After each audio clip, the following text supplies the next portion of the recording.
Major support for these broadcasts is provided by the CUNY TV Foundation, New York Community Bank, Chase Commercial Term Lending, Chelsea Lighting, Capital One Bank, Genova Burns, Giantomasi and Webster, Kilroy Architectural Windows, New York's Window Company, the Witkoff Group, Greenberg Traurig, M&T Bank, Perfect Building Maintenance.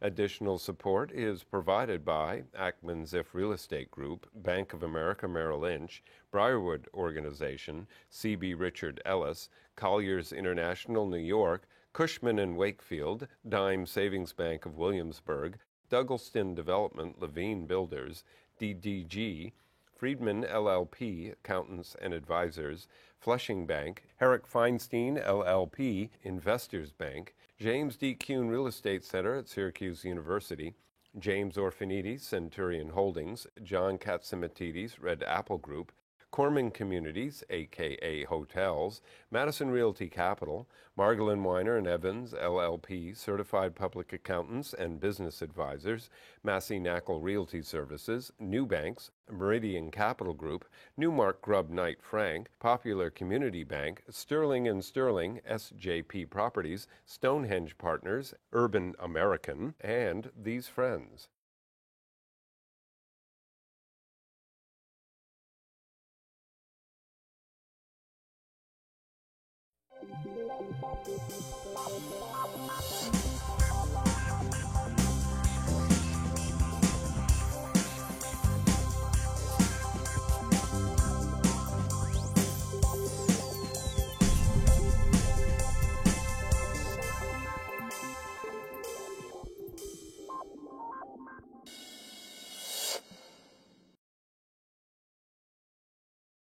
It's Broadway. It's the Great White Way. It's the place that everybody wants to be at. And I got Broadway today. I got the people who are Broadway, the theater owners, the producers, the group, the family. And I'm happy to have them here today. My guests, they include Paul Libin, the Executive Vice President and former principal at the George Jampson Theater, and really the executive producer of my show today. Nick Scandielis, who is the Executive Vice President of the Nederlander organization and also the chairman of the Broadway League. And last but not least, Bob Wankel, who is the president and co-CEO of the Schubert organization. So thank you so much for bringing your buddies over here. It's been a pleasure. So talk to me. How's Broadway today? We're in 2013. Is it a good year? Is it a great year? How's it been the last couple of years? It's a great year. Will be a great year. Was 2012 a great year? Yes. It was a good year. Very good year. How do you consider a great year, or a good year? Is 12 million people coming to see Broadway shows. 12 million people. And since you are the statistician, even though he was the accountant. Hardly. No, since you were the statistician as opposed to him, the accountant over here, tell me, how many people came from New York? Tell me a little bit of statistics and some information about where these people come from. And why. Well, about 16% of the people come from, like we would say, Manhattan, and another equal amount from the metropolitan area. So that's 32%, like 68%. And then there's about 50% of the people come from all over the country.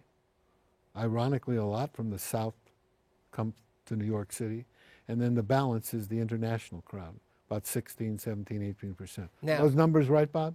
About right. Now, Mr. Wankel, you besides Schubert owns, theaters, you produce, you also own something called Telecharge, I think? Yes, that's our ticketing division. Now, but that, when we were talking before, isn't that a reason why a lot of people from around the world come?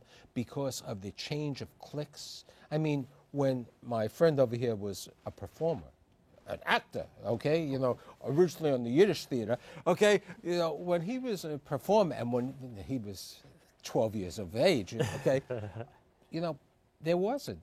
You went in the back, you printed the tickets, okay, 304, okay. There's no question that technology has been very helpful to broadening the audience because the tickets are easier to get. We do more media, advertising, and people have more knowledge of Broadway. They can buy the tickets easily, and more people come to Broadway for that. Now, we were talking also about tickets, TKTS, and unfortunately, I know when I saw Golden Boy recently, it was a Sunday, you know, I went and I picked up my ticket. We have a videotape of you buying Okay, the I ticket. know you have the videotape of me picking it up. How many people take advantage of the TKTS? About 10% of the audience annually uses the TKTS booth. So a little over 1 million people. And how do you, as Broadway owners, producers, look at the TKTS? How has it helped Broadway, you know, and so on? Well, it's the result of tickets that are available that have not been bought at the full price or premium price. And obviously, at every performance, you want to have as many people attending the performance as possible. So you discount those tickets, and people respond. So to that. what happened before there was a TKTS? Well, Tickets would go dead. no, they would go dead, but there were systems. There were distribution of discount tickets that would go to cleaners and grocery stores where you could buy a discount ticket. They would flood the drugstores with them. I They were remember, called little I don't want to. Yeah, I they were remember called the twofers. twofers, right? Yeah, you buy the price for one ticket, you got another one. We free. call them discount coupons. Yeah. But really, the booth has been there since the early 70s. So There's a booth in Lower Manhattan now. Correct. There is a booth, I believe, in Brooklyn, or there may be. So you know, it's increased over there. Which you can buy full price Right. tickets at those places too. Oh, the booth sells the full price. Both the one ticket? on Broadway and the satellite situation. Now, you know, for my audience, when people think of the owners of the because you are the main owners of the major theaters here and in different parts, you know, you're in Chicago, you have Los Angeles, you've had other locations, you've reduced the numbers. Besides being the theater owner, are you the producers? Are you the Max Bialy style? Okay, no, I know I won't put it that way. only sometimes. Sometimes. Why are you the producer sometimes, and why are you not always the producer? Well, I mean, sometimes to give the industry a jump start, we probably were more aggressive in producing. But now we have lots of producers, very diverse, producing many different kinds of shows. And sometimes we'll be a co-producer, we'll be an investor to help the shows in their financing. But I mean, it's really about supply and demand. There's plenty of producers. They're all looking to produce on Broadway. And Yeah. and- Nick, why does somebody want to be a producer? I want to be a producer. It's not the living you could make, it's the killing you could make, right? The- So producing is a drug, right? And we all love it, and we all periodically do it. And you fall in love with something, and you decide you want to produce it. And you always believe your show is going to be the next Wicked, Lion King, Cats, Phantom. No matter what it is, that's what you believe. If you didn't believe that, you wouldn't do it. Has the producers changed over the last 10, 20 years? I mean, you know, I'm talking the main producers, the type of people. I'm not saying the people. Well, I mean, yeah. their educational background. Were they investment bankers? Were they in real estate? Were they, you know, were they really theatrical? Were they the David Merricks? Okay. Well, I think in David Merrick's time, the singular producer usually was the titular leader of the project, and then people, someone like Merrick had a lot of faithful investors who invested with him, and they were called angels. What's happened in the transition, I think, of the industry is that as the expense of production multiplied and it took more money to produce shows, and there were not individuals around who could bankroll these things, people reached out to other people to get money, and some of those people said, well, if I'm going to do this with you, I want to have credit as a producer. And usually those people are the people who invest in the project. 27 pages in the program today? Well, but that's part of the reality of the economics. So people with It costs money, $15 million to put up a musical. So Right. How many people are allowed to go to the Tonys of these producers? And you know what happens that's interesting is often the people who are the investor build producers, the goal and the hope is over time that they will start to take a lead producing role on some of the projects. You know, the difference now between now and 20 years ago, there's a whole crop of 40-something and 50-something producers that 20 years ago didn't exist, and they're the suppliers of the largest amount of Broadway shows right now. I mean, in the recent years, there's been more product than theaters.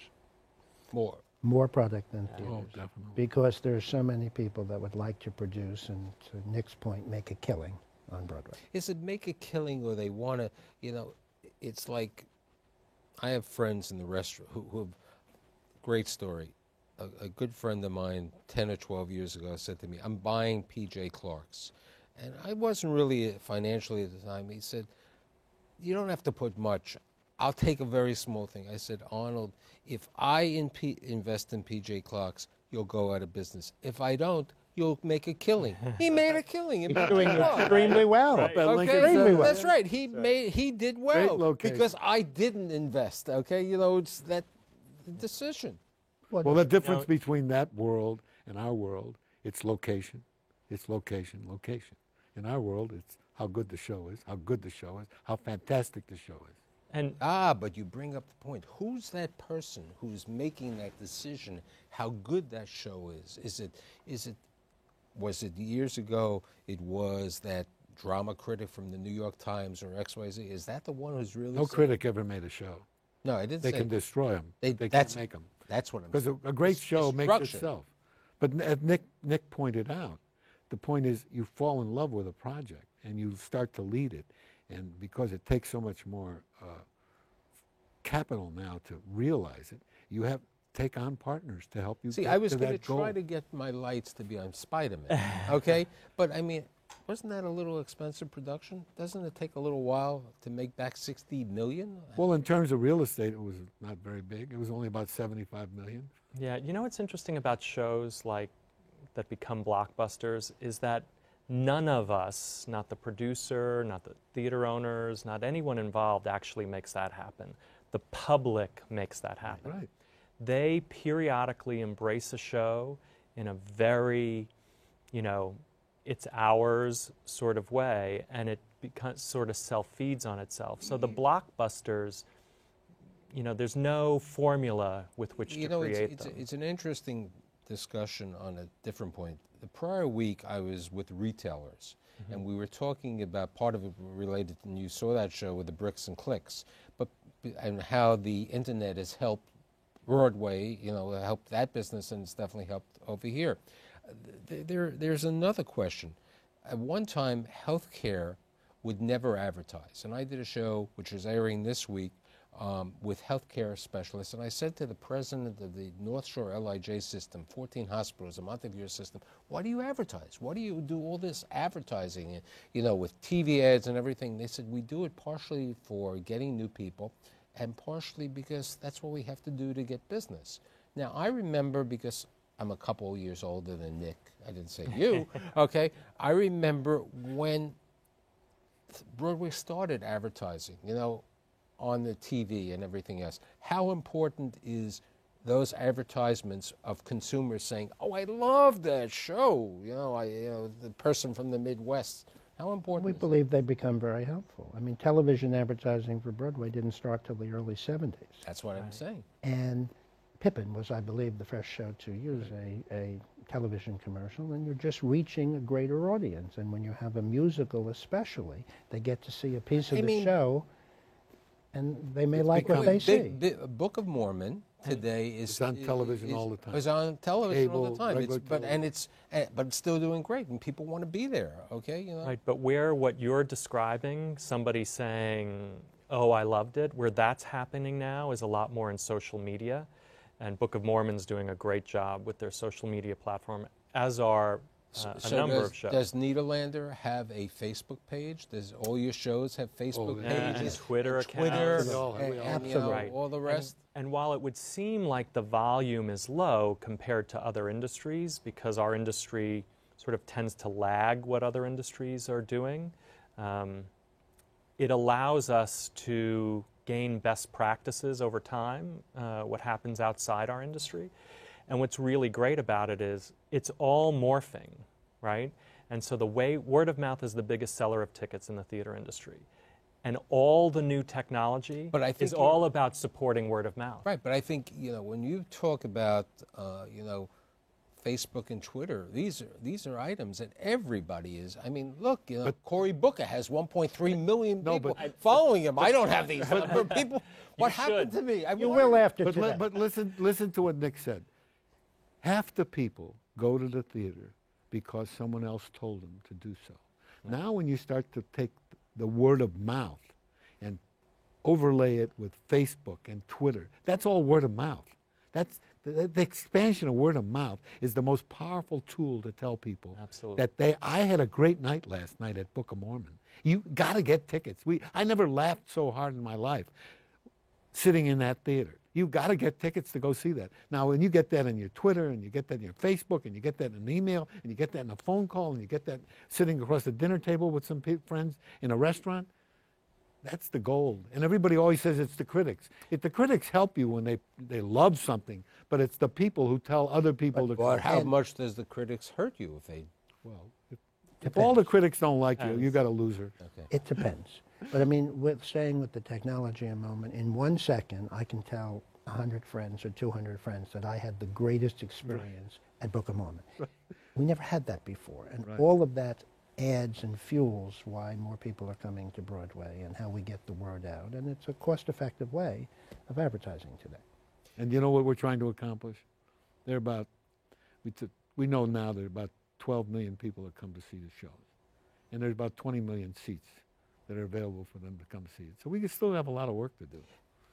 We got to sell another 8 million tickets. And I've always said to people, if you come to New York and you want to see a show, don't ever be put in a situation where you can't have a good time, because you can go and walk up to any theater, almost any theater, including the hits even, and say, I need 2 tickets tonight. Chances are you're going to get them. And if you don't get them at that theater, walk across the street and you'll get them at another theater. We were talking earlier about that first experience, and I had told you that my granddaughters are coming in from Denver, and they're going to see Annie.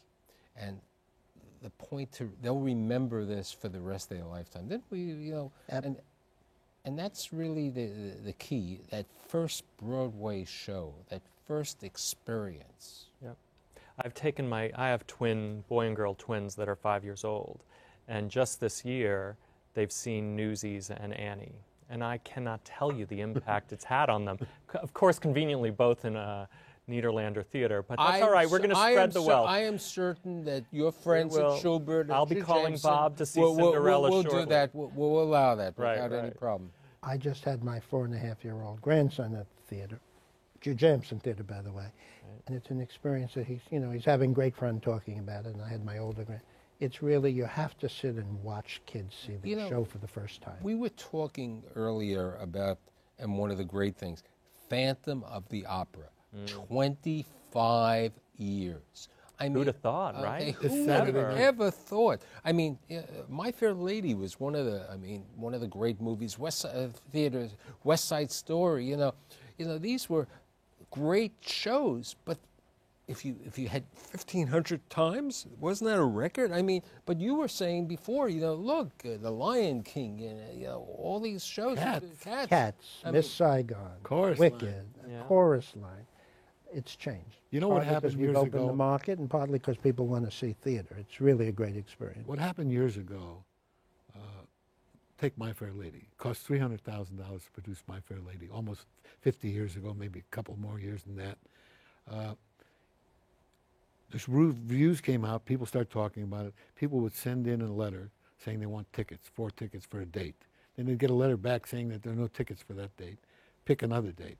Now they pick the other dates. By the time the letter got to the box office, those dates were not available. After a while, people started to give up. That's the difference in our business now. You can reach out at any time and get the tickets. Because of the technology. The technology has done this. I have a dear friend from Atlanta, and every time he makes a trip here, he has his 3 or 4 days at the theater picked out. Right. These are the ones. Was that a good show I should go see? I said, I have to check with my wife. But that's the difference. Now, what about off-Broadway? How do they do? What's the difference between Broadway and off-Broadway? Well, it's a whole smaller configuration. I got my wings off Broadway in the years of the 60s and the late 50s, and I did all kinds of shows off Broadway, ran Circle in the Square, and we finally moved to Broadway. But the whole economic picture was smaller. It's still smaller, but bigger and more complicated and very risky. It's just... Why is it very risky off-Broadway versus Broadway? Well, I Not think versus, they're both risky. they're both risky. Exactly, they're both risky. It's a risky proposition. I was wondering, my lottery ticket, if I could invest, but I don't, I'll just take a small credit. Right. Well, that is an area I think where critical acclaim is very important, and usually it's most shows that happen off Broadway are dramatic plays, although occasionally a musical happens. And if a dramatic play gets a good review and there's a reception to it that starts to grow, it sticks around for a while. There are never bonanzas as there were in the early days because they were replacing things that were not happening on Broadway. So a dramatic play has a chance off Broadway, and it makes a mark for the young actors who are in it. And sometimes they're established actors, but mostly now younger actors work in the off-Broadway environment, and it's a stepping stone to Broadway. It's the lifeblood of the theater. Those people graduate into the Broadway roles. The economics are also so much tighter that off-Broadway shows can't do the advertising that Broadway shows will do. An average musical will spend $100,000+ per week in their advertising campaign. How expensive is it? Big number which relates compared to to your off-Broadway. How expensive is it to put a new show on Broadway today? A play musical? or a musical? A drama and versus a I would musical. say a play is anywhere between $2.5 to $3.5 million. A small musical is $6 to $8 or $9 million. And as you can scale up, and it's not uncommon to have a $15 $15 million musical if it's a big musical, 12 to 15, some even greater. What about- As you pointed out, Spider-Man was sort of a little higher than that. Fortunately, it's not in any of the theaters owned by my colleagues. I think sitting that's here, correct. okay? Now, my question is, there is a perception that it's expensive to go to Broadway. And I said to you before, I gave that analogy of me going to the Knick game and something else. It may be expensive, but isn't it expensive to produce a show? It's very expensive to produce a show, but we also have to remember we have a big range of prices, and everybody seems to focus on the top price. There's plenty of less expensive seats. So, but our problem is we have very limited seating, and we have very high costs. More than 60% of our costs So are labor. why can't we have shows airing more than, as I said to you before, some like Madison Square Garden, when they have the, during Thanksgiving period or during Christmas or intercession, you have a couple more performances. Well, we do that. We do that on holiday week. Yeah, we'll have 9 show weeks. Yeah. But there's a great cost. As you add more performances, there's a great cost because You're of going the cast time and a the half, employees double and- time for employees. That's something we always battle because in actuality, the value we're giving for the price of the ticket is amazing because on average for a musical, 200 people are working to deliver you that entertainment. And Right. And what can you do in New York that you really want to do that's less than the price of a Broadway ticket? Now, Not much. And I think what I said to you when I did the life story of my show, Building New York Life Stories, Richard Kind said, I love being an actor on Broadway. He said, I don't care. He says, I work the movies, I work television, so I can work and not make money on Broadway. I was going to get a collection plate because he said, I don't make money on Broadway. But isn't it true that on Broadway the actors do not earn, or actor, actress? Depends who you are. Depends on who you Yeah. are. Right. But even a young actor who starts out on Broadway, they do okay. They make about minimum $1,500 a week, somewhat much more than that. But a young actor making $1,500 a week is a good start in this business. Plus benefits. Plus benefits. Now, Medical what insurance, about pension. Now the musicals, how many shows are utilizing full orchestras or as opposed to All have canned full music? orchestras. Everyone's still full Yeah, orchestra. full orchestras. Yeah, absolutely. We still rely on live musicians, Right. and sometimes it's supplemented with other, technological capabilities. But it's all live music. 2 seasons ago, Sound of Music had 32 people in the pit. South Pacific. South Pacific. Right. So did West Side Story. Now, what about the shows that are on Broadway, and they try to go on the movie scene? Not too many of them have really done that well. We've got a big one working right now, No, Les Mis. right. But Les Mis, it's very interesting. I was listening on iHeartRadio or something the other day, and I heard the Les Mis. It's a great show, but the Broadway voices sounded much better to me, even though I love Hugh Jackman and everything else. But I think it's a different type of... Where were you listening to it? On the Oh, you got to go to the theater. Yeah, you actually have to see it because the You have to go to the orchestrations theater. are very different. Right. And what they did so brilliantly is they actually work for the film. But what you said is Les Mis Right. today. What about in the past? I mean, the West Side Story did not do as well. The Producers did not do as well. Oh, I wait a mean- minute, It West only Side ran 5 Story. years. No, I'm saying the movie. Oh, the movie. I'm Well, talking, Well, there's no guarantee that there's that's no what I'm guarantee saying. I'm that- not saying Broadway. I'm talking about when they take the Broadway show and move it to the movies. I think it sometimes hasn't really produced. Well, there's a itself. bit There are plenty of examples, right? West Side Story actually became the hit that we know because of the film, right? That's how people know. Right. Chicago was the beginning of this current sort of wave of films, which has now been going on 10 years. And the film of Chicago was spectacular and reinvigorated what was already a big hit, you know, and with very few exceptions, the making of the films have benefited the Broadway shows. Now, what about Which was it was just a what change about what's in the we're dynamic. talking about revivals? Yes. How all these shows are being revived? Wait a second. You got to remember. You got to remember what is a revival. For most people, when you present a revival, the bulk of the audience, which the average age of a person that comes to the theater is about 45, the average age, they did not see the original. For them, it's a unique experience. Pippin It's is new. It's Pippin new. is It's not coming in the to Broadway. Broadway this season. It's the first revival since it opened on Broadway in 1973. Golden been Boy is 40 the years. fourth revival, right? Golden Boy was Golden done. Boy's- No, yeah. 1953 was the Well, first. that was No, the the first original. one was 75 years ago, but that. Oh, I'm sorry. You're Right, incorrect. 75 Thinking years of Cat. Yeah. But there's nothing wrong with bringing back a great play or a great musical. Many people didn't see Do you it. bring it back with the current information? Do you bring it to the with information of price? You know, when you talk about going to a restaurant, I'm talking about.